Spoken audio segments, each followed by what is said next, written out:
எஸ்ஐஆர்னு சொல்லக்கூடிய அந்த வாக்காளர் திருத்தம் தமிழ்நாட்டில் இப்போ ஆல் ஓவர் இந்தியா அது நடந்துக்கிட்டு இருக்குது. அதை பற்றி நம்ம தமிழ்நாடு முதலமைச்சர் சிஎம் ஸ்டாலின் அவர்கள் ஒரு வீடியோ ஒன்று வெளியிட்டு பேசியிருக்கிறாங்க. இந்த எஸ்ஐஆர்னு சொல்லக்கூடிய இந்த வாக்காளர் திருத்தம் நம்ம நாட்டுக்கு தேவையா தேவையில்லையா, இது எந்த அளவுக்கு இது ஒரு மக்கள் மனசில் ஒரு பூர்த்தியை செய்யுங்கிறத பற்றி தான் இந்த வீடியோக்குள்ளே முழுக்க முழுக்க பார்க்க போகிறோம். வாங்க நிகழ்ச்சிக்குள்ளே போகலாம்.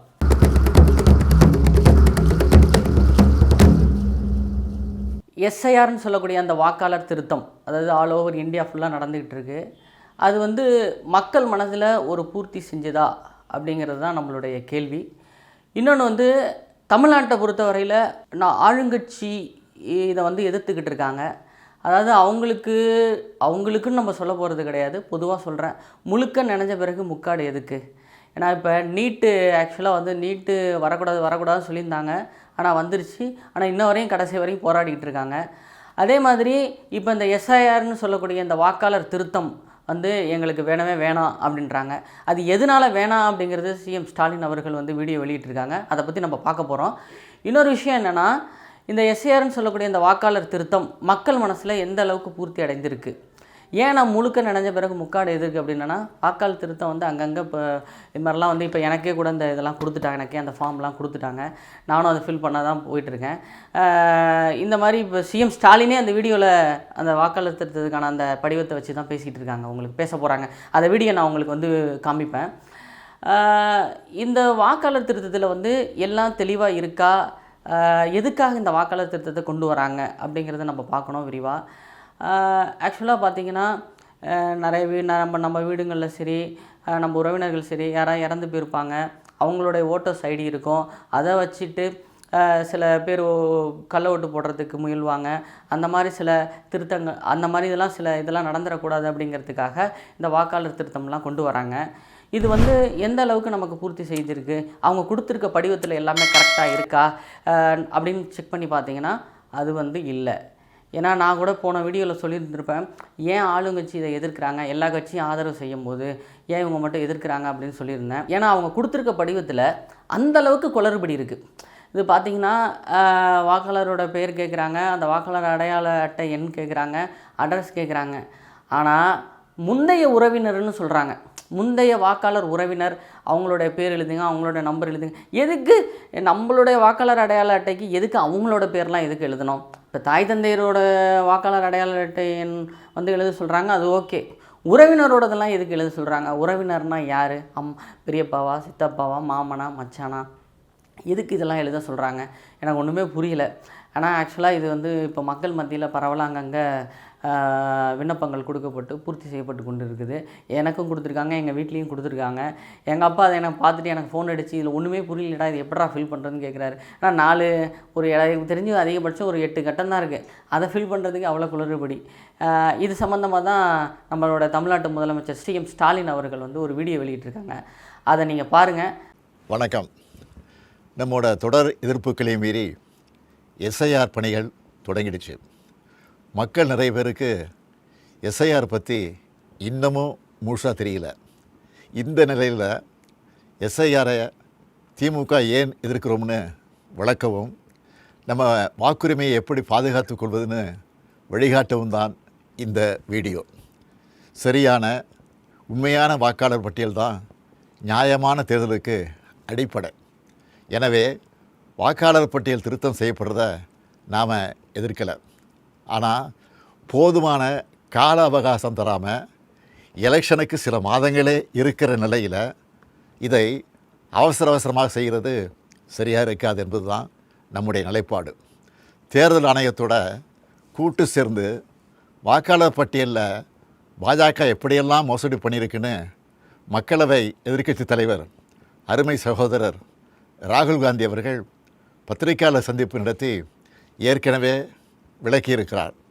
மாண்புமிகு கேரள மாநிலத்தினுடைய முதலமைச்சர் பினராயி விஜயன் அவர்களும், மாண்புமிகு மேற்கு வங்கத்தினுடைய முதலமைச்சர் மமதா அவர்களும் கூட இந்த எஸ்ஐஆரை தீவிரமாக எதிர்க்கிறாங்க. நாமளும் எஸ்ஐஆர் அறிவித்தப்பவே இது சதின்னு உணர்ந்து எதிர்த்தோம். கூட்டணி கட்சிகளோட கலந்து பேசணும். அனைத்து கட்சி கூட்டம் கூட்டி தீர்மானம் போட்டோம். உச்சநீதிமன்றத்தில் வழக்கு போட்டிருக்கிறோம். வர்ற 11ஆம் தேதி எல்லா மாவட்ட தலைநகரங்கள்லேயும் மதச்சார்பற்ற முற்போக்கு கூட்டணி சார்பில் ஆர்ப்பாட்டங்களை அறிவிச்சிருக்கிறோம். அதுக்கு முன்னாடி எஸ்ஐஆருக்காக வழங்கப்படுகிற கணக்கீட்டு படிவத்திலேயே எத்தனை பிரச்சனைகள் குழப்பங்கள் இருக்குன்னு உங்களோடு பகிர்ந்துக்கன்னு நினைக்கிறேன். இதோ எனக்கு கூட இந்த எனுமரேஷன் ஃபாரம் கொடுத்துருக்குறாங்க. உங்களில் சில கையிலையும் இந்த ஃபாரம் இந்நேரம் வந்து சேர்ந்துருக்கும். இதில் முதல்ல நம்முடைய விவரங்களை கேட்குறாங்க. அதுக்கு அடுத்தபடியாக முந்தைய வாக்காளர் திருத்தப்பட்டியலில் உள்ள வாக்காளருடைய உறவினரின் பெயர் கேட்கப்பட்டிருக்கு. உறவினர்னா யார்? அப்பாவா, அம்மாவா, அண்ணனா, தங்கையா, கணவனா, மனைவியா, பசங்களா, யார்? எல்லாரும் தானே வாக்காளர் பட்டியலில் இருப்பாங்க. இதில் ஏதாவது தெளிவு இருக்கா? வாக்காளருடைய உறவினர் பெயர்னு சொல்லப்பட்டிருக்கக்கூடிய இடத்துல முதல்ல பெயரும் பிறகு வாக்காளரின் புகைப்பட அடையாள அட்டை எண் என்றும் கேட்கப்பட்டிருக்கு. மூன்றாவதாக மீண்டும் உறவினர் பெயர்னு கேட்கப்பட்டிருக்கு. முதல்ல யார் பேரை எழுதணும்? எந்த வாக்காளர் விண்ணப்பிக்கிறாரோ அவர் பெயரா அல்லது உறவினர் பெயரா? சின்ன தப்பு இருந்தால் கூட தேர்தல் ஆணையம் அந்த படிவத்தை ஏற்றுக்காமல் வாக்காளர் பட்டியலிருந்து பெயரை நீக்கிற ஆபத்தும் இருக்குது. நினச்சி பார்க்கவே அச்சமாக இருக்குது. நல்லா படித்து அறிவார்ந்த பெரும் பொறுப்புகள் இருக்கக்கூடியவங்க கூட இந்த கணக்கீட்டு படிவத்தை பார்த்தா அவங்களுக்கு தலை சுற்றிடும்.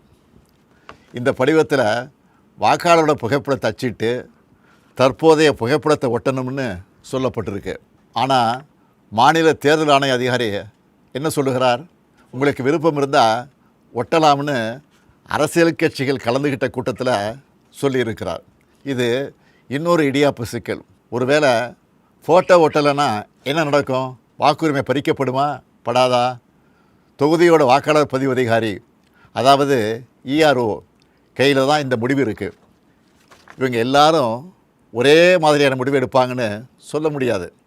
இப்படி முதல் கோணல் முற்றிலும் கோணல் என்ற கதையாக எல்லா இடத்துலையும் குழப்பம்தான். இந்த நிலையில் எதிர்க்கட்சிகளை சேர்ந்த சில அதிமேதாவிகள் இந்த எஸ்ஐஆர் பணியை நடைமுறைப்படுத்துவது மாநில அரசின் பணியாளர்கள் தான், அப்புறம் ஏன் திமுக எதிர்க்கணும்னு புரிதலற்ற உண்மைக்கு புறமான விவரங்களை வச்சு பேசுகிறாங்க.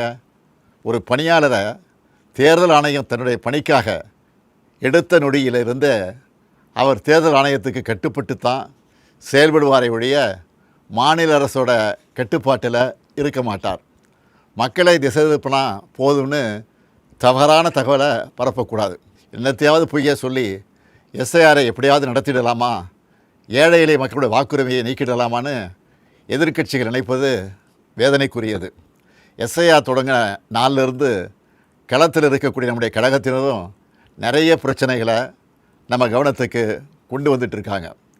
பிஎல்ஓக்கள் வர்றதில்லை, வந்தாலும் போதிய அளவு கணக்கீட்டு படிவங்களை கொண்டு வர்றதில்லை, ஒரு நாளைக்கு 30 படிவங்களுக்கு மேலே தர்றதில்லை. இந்த லட்சணத்தில் ஒரு தொகுதியோட இஆர்ஓ 3 லட்சத்துக்கு மேற்பட்ட கணக்கீட்டு படிவங்களை இத்தனை குறுகிய கால அவகாசத்தில் எப்படி கொடுத்து வாங்குவாங்க? வாங்கினா வேலை முடிஞ்சுதா? அதுவும் இல்லை. அதை கடினமயமாக்கி ஒரு டிசம்பர் 7ஆம் தேதி வரைவு வாக்காளர் பட்டியலை வெளியிடணும். போகிற போக்கை பார்த்தா எப்படி இதையெல்லாம் செஞ்சு முடிக்க போகிறாங்கன்னு தோணுது. திராவிட முன்னேற்ற கழகமும் கூட்டணி கட்சிகளும் தொடர்ந்து சொல்லிட்டு வர்றது போல் அதிக அளவிலான வாக்காளர்கள் நீக்கப்படுவாங்க நச்சம் இதன் மூலம் உறுதியாகுது. பிஎல்ஓக்கள் தங்களுடைய பணியை சரிவர செய்யலைன்னா இந்த எஸ்ஐஆர் பணியே மொத்தமாக பாதிப்பை சந்திக்கும். பிஎல்ஓக்களும் கட்சிகள் பிஎல்ஏ2க்களும் இணைந்து செயல்பட தேவையான எல்லாத்தையும் தேர்தல் ஆணையம் சொன்னாங்களே தவிர ஆனால் அப்படி ஒரு சூழலை இதுவரை உருவாக்கவே இல்லை. திமுக பிஎல்ஏ2 தயாராக இருந்தாலும் கூட பல இடங்களில் பிஎல்ஓக்கள் வராமல் இருக்காங்க. இதையெல்லாம் மீறித்தான் நம்ம செயல் வீரர்கள் விழிப்பாக செயல்பட்டு வராங்க. உங்களுடைய வாக்கு நீக்கப்படுமா என்று கேட்டால் அப்படி ஒரு அபாயம் நிச்சயம் இருக்குது, இல்லைன்னு சொல்லிட முடியாது. அதை தடுக்கணும்னா உங்கள் பகுதிக்குரிய பிஎல்ஓ யாருன்னு கேட்டு அவர்கிட்ட இருந்து கணக்கீட்டு படிவத்தை வாங்கி சரியாக நிரப்பி திரும்ப சமர்ப்பிக்கணும். அதுக்கான ஒப்புகை சீட்டையும் மறக்காமல் வாங்கணும். இதுதான் உங்களுடைய வாக்குரிமையை பாதுகாக்கும். வாக்குரிமை தான் ஜனநாயகத்தோட மறுக்க முடியாத அடிப்படையான உரிமை. தற்போதைய நிலையிலான எஸ்ஐஆரில் ஒட்டுமொத்த தமிழ்நாட்டு மக்களோட வாக்குரிமைக்கும் ஏற்பட்டிருக்கக்கூடிய பாதிப்பு, இதை எதிர்கொள்ள திமுக சார்பில் உதவி மையம் அமைச்சிருக்கிறோம். இது திமுகவினருக்கு மட்டும் அமைச்சிருக்கக்கூடிய உதவி மையம் இல்லை, எல்லோருக்குமானது.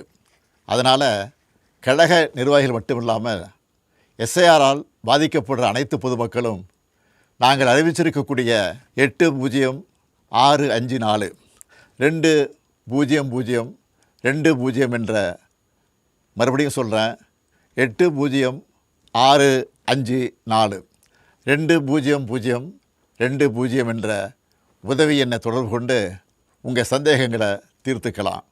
உங்களுக்கு தேவையான வழிகாட்டுதல்களை பெறலாம். தமிழ்நாட்டு மக்களின் வாக்குரிமையை காக்க திமுக உங்கள் தோழனா துணை நிற்க தயாராக இருக்குது. நம் வாக்குரிமையை பறிக்கக்கூடிய ஆபத்து வாசல் தேடி வந்துருச்சு. அனைவரும் ஒன்றிணைந்து செயல்பட்டு விழிப்போடு இருந்து தமிழ்நாட்டில் ஜனநாயகம் படுகொலை செய்யப்படாமல் பாதுகாப்போம். எஸ்ஐஆரின் சதிவேளையில் சிக்காமல் நம்ம வாக்குரிமையை நிலைநாட்டுவோம். நன்றி, வணக்கம். இந்த எஸ்ஐஆரை பற்றி நீங்கள் என்ன நினைக்கிறீங்க? இது வந்து நம்ம நாட்டு மக்களுக்கு தேவையா, தேவை இல்லையா? இந்த வாக்காளர், அதாவது இந்த படிவம் கொடுத்துருக்க ஃபார்மேட்டை மாற்றணுமா, இல்லை இது நமக்கு தேவையா, தேவை இல்லையா, இது நமக்கு வந்து ஒரு பூர்த்தியை தருதா அப்படிங்கிறத நீங்கள் கமெண்டில் சொல்லுங்கள். மீண்டும் அடுத்த வீடியோவில் சந்திக்கும் வரை நான் உங்கள் ராஜ்குமார். இது பழைய ரோட்டு புது ட்ரெண்ட்.